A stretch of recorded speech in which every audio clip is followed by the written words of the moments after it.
L'étude d'aujourd'hui a pour titre « Que devrions-nous célébrer le 31 octobre et le 1er novembre ?» Première partie. De nos jours, une fête très populaire en Amérique du Nord est l'Halloween. Cette célébration païenne est aussi pratiquée en Irlande, en Allemagne, en Grande-Bretagne et en Australie. Dans cette présente étude, nous allons voir les origines et la signification de cette fête. De plus, nous regarderons ce que nous devrions réellement célébrer durant cette période au lieu de l'Halloween. En effet, il y a des éléments qui sont survenus qui sont bien plus dignes d'être honorés. Voici une citation provenant du site internet www.coupdepouce.com. L'Halloween tire son origine d'une fête celtique, la Samhain, qui marquait le premier jour de l'année celtique. Elle annonçait aussi la fin des récoltes et de la saison du soleil. Comme les Celtes, qui vivaient là où se trouve maintenant l'Angleterre et le nord de la France, comptaient en nuit et non en jour, la célébration devait commencer le 31 octobre au soir. La fête se déroulait sous l'autorité des druides pendant 7 jours. La Samhain marquait le début du cycle hivernal, celui de la lutte entre les ténèbres et la lumière.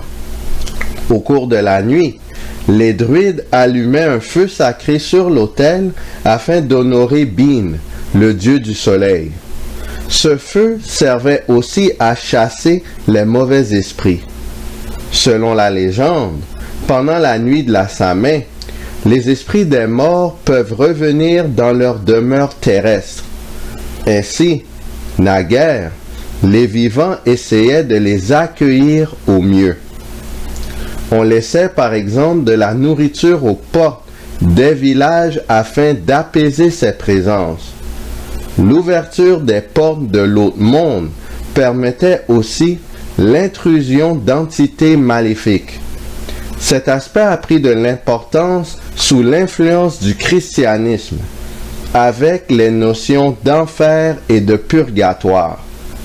Ainsi, si les âmes reviennent, c'est qu'elles n'ont pas accédé au paradis et qu'elles sont damnées ou libérées du purgatoire.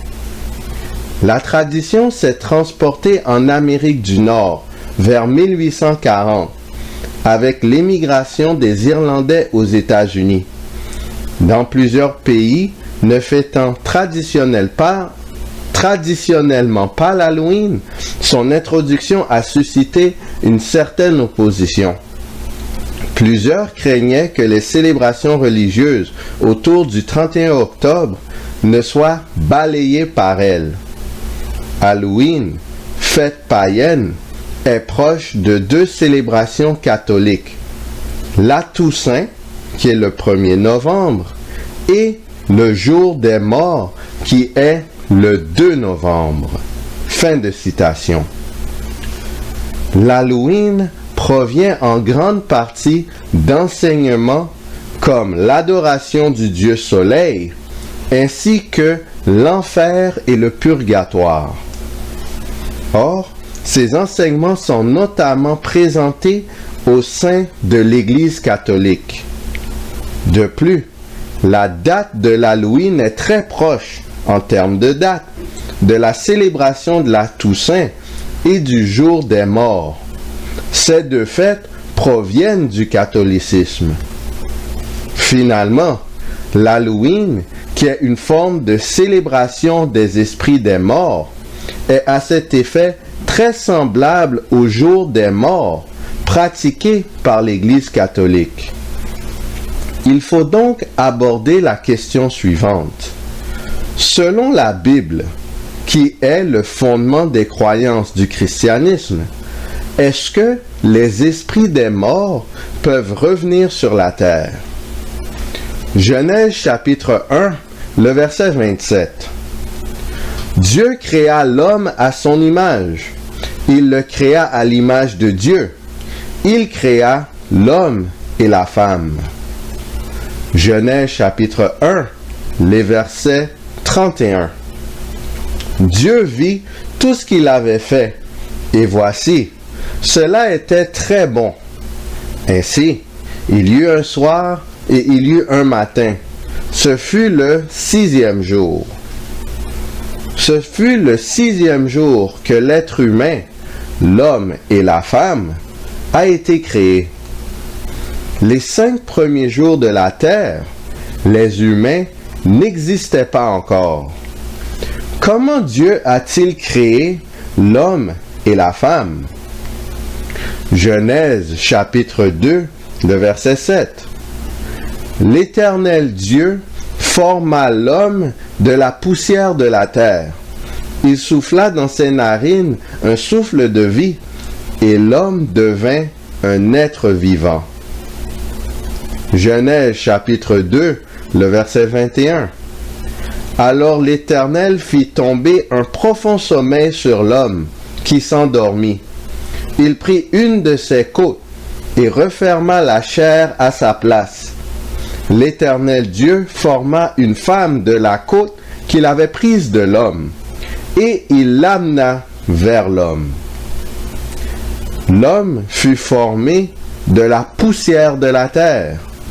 La femme, de son côté, a été formée de la côte de l'homme. Ainsi, la race humaine provient initialement de la poussière de la terre, en d'autres termes, du sol. Genèse chapitre 1, les versets 9 et 10. Dieu dit que les eaux qui sont au-dessous du ciel se rassemblent en un seul lieu, et que le sec paraisse. Et cela fut ainsi. Dieu appela le sec terre, et il l'appela l'amas des eaux mer. Dieu vit que cela était bon. Genèse chapitre 1, le verset 13. Ainsi, il y eut un soir, et il y eut un matin.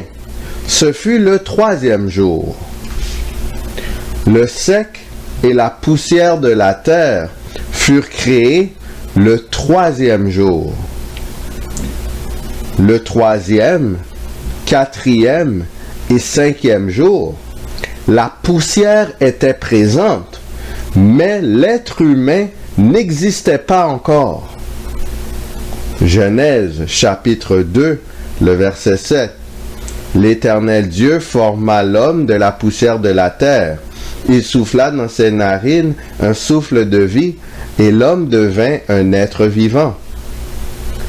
Le mot « être » vient du terme hébreu « nefesh », qui signifie âme, personne, vie, créature, esprit, désir, appétit, émotion, passion. Le mot « vivant » vient du terme hébreu « shai », qui signifie actif. Le 6e jour, par l'action de Dieu, l'homme devint une créature active, une personne vivante, ayant des désirs, des appétits, des émotions et de la passion. Il passa de la poussière à un être possédant ses attributs. Ainsi, du 3e jour au 5e jour inclusivement, l'être humain n'était pas créé, alors que la poussière existait. Vu que l'humain n'était pas créé, il n'existait pas encore. Il n'avait ni vie active, ni conscience, ni désir, ni appétit, ni émotion, ni passion. De plus, le corps humain n'avait pas encore été formé. Il n'y avait donc aucune trace de l'humanité au sein de la planète. Le 6e jour, Dieu forma le corps de l'être humain à partir de la poussière, du sec de la terre. Ensuite, il mit un souffle de vie à ce corps et l'humain fut créé en tant que personne active. Qu'arriva-t-il suite à l'entrée du péché dans le monde? Genèse chapitre 3, les versets 17 à 19. Il dit à l'homme, « Puisque tu as écouté la voix de ta femme, et que tu as mangé de l'arbre au sujet duquel je t'avais donné cet ordre, tu n'en mangeras point. Le sol sera maudit à cause de toi. C'est à force de peine que tu en tireras ta nourriture tous les jours de ta vie. Il te produira des épines et des ronces, et tu mangeras de l'herbe des champs. C'est à la sueur de ton visage que tu mangeras du pain, jusqu'à ce que tu retournes dans la terre, d'où tu as été pris. Car tu es poussière, et tu retourneras dans la poussière. » Suite au péché d'Adam, son châtiment fut qu'il retournerait dans l'état initial de poussière avant sa création. À sa mort, il n'aurait ni vie active, ni conscience, ni désir, ni appétit, ni émotion, ni passion. L'idée qu'il y a une vie hors du corps après la mort n'a donc aucun fondement quand on regarde la création et la chute de l'humain. Psaume chapitre 6, les versets 5 et 6. Reviens, Éternel, délivre mon âme, sauve-moi à cause de ta miséricorde, car celui qui meurt n'a plus ton souvenir. Qui te louera dans le séjour des morts? Psaume 88, les versets 10 à 12. Mes yeux se consument dans la souffrance. Je t'invoque tous les jours, ô Éternel. J'étends vers toi les mains. Est-ce pour les morts que tu fais des miracles? Les morts se lèvent-ils pour te louer? Parle-t-on de ta bonté dans le sépulcre, de ta fidélité dans l'abîme? Psaume 115, le verset 17. Ce ne sont pas les morts qui célèbrent l'Éternel. Ce n'est aucun de ceux qui descendent dans le lieu du silence. Psaume 148, les versets 3 et 4. Ne vous confiez pas aux grands, aux fils de l'homme, qui ne peuvent sauver. Leur souffle s'en va. Ils rentrent dans la terre, et ce même jour, leurs desseins périssent. Ecclésiaste, chapitre 9, les versets 5 et 6. Les vivants, en effet, savent qu'ils mourront, mais les morts ne savent rien, et il n'y a pour eux plus de salaire, puisque leur mémoire est oubliée. Et leur amour, et leur haine, et leur envie ont déjà péri, et ils n'auront plus jamais aucune part à tout ce qui se fait sous le soleil. L'Ancien Testament maintient l'idée établie dans le récit de la création et de la chute de l'humanité. Encore une fois, les personnes décédées n'ont plus de souvenir de quoi que ce soit. Les personnes mortes ne peuvent pas célébrer le Seigneur, ni se lever par elles-mêmes. Les morts ne peuvent aucunement parler à qui que ce soit. Leurs plans et leur avenir cessent d'exister, ainsi que leurs sentiments. Ils n'ont plus de part de vie active à tout ce qui se fait sur la terre. le souffle de vie quitte une personne à sa mort. N'ayant plus la capacité de respirer, elle est portée dans la tombe. Est-ce que le Nouveau Testament garde également cette même idée, ce même principe? Actes chapitre 2, les versets 25 à 29. Car David dit de lui, « Je voyais constamment le Seigneur devant moi, parce qu'il est à ma droite, afin que je ne sois point ébranlé. Aussi mon cœur est dans la joie, et ma langue dans l'allégresse, et même ma chair reposera avec espérance, car tu n'abandonneras pas mon âme dans le séjour des morts, et tu ne permettras pas que ton sein voie la corruption. Tu m'as fait connaître les sentiers de la vie. Tu me rempliras de joie par ta présence. Hommes frères, qu'il me soit permis de vous dire librement au sujet du patriarche David qu'il est mort, qu'il a été enseveli et que son sépulcre existe encore aujourd'hui parmi nous. Actes chapitre 2, les versets 30 et 31. Comme il était prophète et qu'il savait que Dieu lui avait promis avec serment de faire asseoir un de ses descendants sur son trône, c'est la résurrection du Christ qu'il a prévue et annoncée, en disant qu'il ne serait pas abandonné dans le séjour des morts et que sa chair ne verrait pas sa corruption. Pierre a décrit David comme étant mort et enseveli. Pierre déclare indirectement que David a été abandonné dans la tombe. Il dit indirectement que le corps de David a subi la corruption, comme les autres êtres humains morts. Cela suit l'idée qui est déjà établie concernant l'état des morts. Il y a une autre croyance catholique. L'âme est séparée et indépendante du corps humain. De ce fait, lorsqu'une personne meurt, son âme continue d'exister, sans dépendre de son corps. Que dit la Bible par rapport à l'âme? Est-ce possible de séparer l'âme du corps?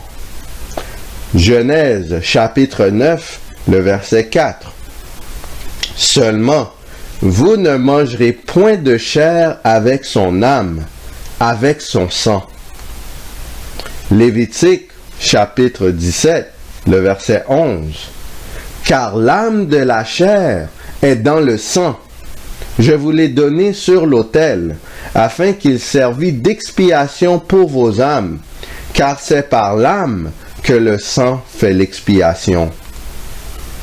Lévitique chapitre 17, le verset 14.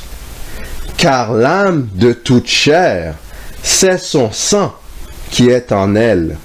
C'est pourquoi j'ai dit aux enfants d'Israël, vous ne mangerez le sang d'aucune chair, car l'âme de toute chair, c'est son sang. Quiconque en mangera sera retranché. Dans la Bible, l'âme de toute personne est son sang. L'âme est donc un élément physique de l'individu et non une partie intangible. Or, on ne peut pas séparer le sang du reste du corps, car cela causerait la mort de l'individu. Similairement, l'âme ne peut aucunement être séparée du corps physique de l'individu, car celui-ci cesserait complètement de vivre. Ézéchiel chapitre 18, le verset 4.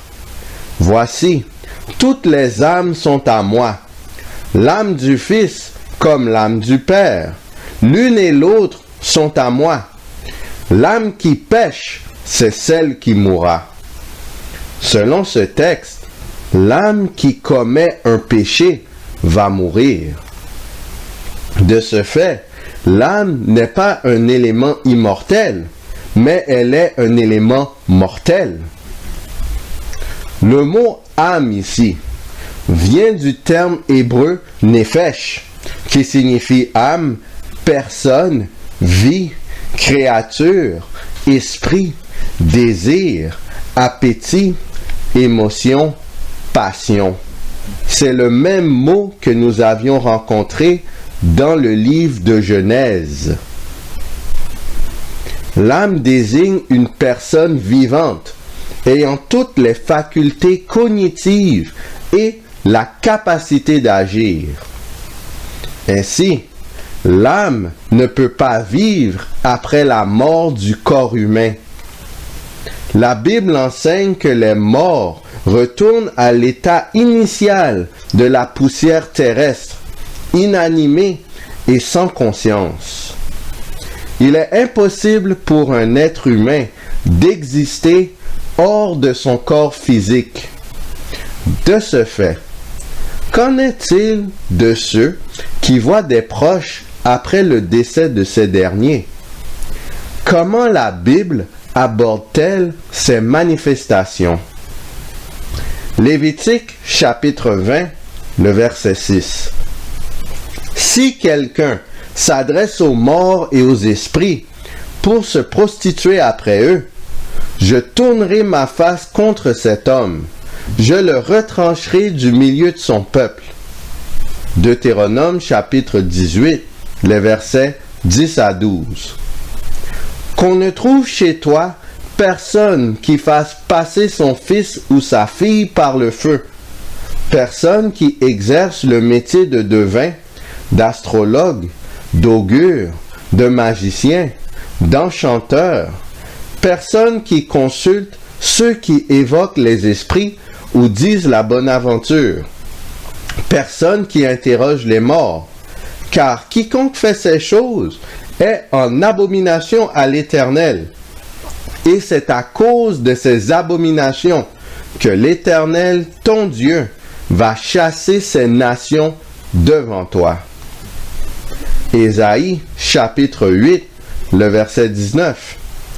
Si l'on vous dit, consultez ceux qui évoquent les morts et ceux qui prédisent l'avenir, qui poussent des sifflements et des soupirs, répondez, un peuple consultera-t-il? Je répète, répondez, un peuple ne consultera-t-il pas son Dieu? S'adressera-t-il aux morts en faveur des vivants? Clairement, Dieu interdit à son peuple d'évoquer des personnes mortes ou des esprits. Il déclare que ces gestes sont des abominations et que les individus commettant cet acte étaient sous la condamnation de mort. Les manifestations des personnes décédées ne sont aucunement approuvées et reconnues comme authentiques par le Seigneur. Sachant qu'il ne s'agit pas d'êtres humains ou d'êtres sous la direction de Dieu, qui sont ces entités? Qu'ont vu les témoins de ces manifestations? Qu'est-ce qu'ils ont vu en réalité? Éphésiens chapitre 6, le verset 12. Car nous n'avons pas à lutter contre la chair et le sang, mais contre les dominations, contre les autorités, contre les princes de ce monde de ténèbres, contre les esprits méchants dans les lieux célestes. Apocalypse chapitre 12, les versets 7 à 9.